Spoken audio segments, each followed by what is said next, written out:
longue chaîne de fabrication du sucre, la sélection des cannes à sucre joue un rôle primordial. Depuis des années, les ingénieurs de Sosucam expérimentent différentes variétés de cannes pour en repérer les meilleures, seules capables de produire du bon sucre.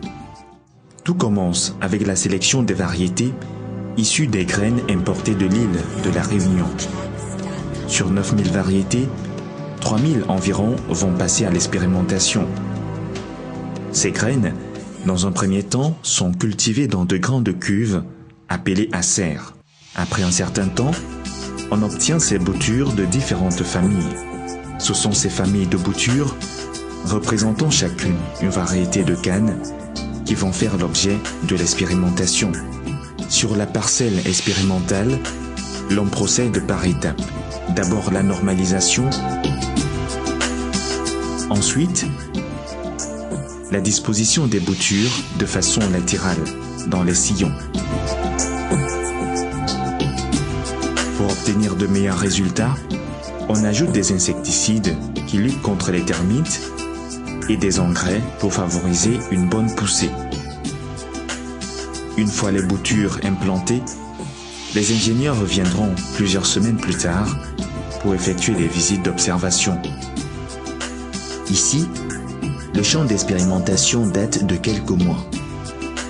À intervalles réguliers, une notation qualitative est faite pour le choix des meilleures variétés.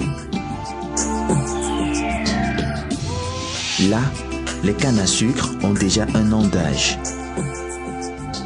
Les ingénieurs peuvent aisément étudier et comparer les caractéristiques spécifiques de chaque espèce. Le feuillage, la tige, la longueur, le diamètre, la pureté et la teneur en sucre. À ce stade, l'on procède par élimination. Les variétés qui ne se sont pas bien comportées sont purement et simplement supprimées, tandis que celles qui offrent de meilleurs résultats sont replantées pour une nouvelle observation scientifique. À chaque niveau de sélection, on analyse les résultats dans un laboratoire. Il en sera ainsi pendant 12 années, au cours desquelles la double machine sélective de la Sosucam éliminera les espèces les moins convaincantes. Au bout de la chaîne, survivra une seule variété de canne qui sera destinée à la culture industrielle parce que répondant aux critères de notre environnement.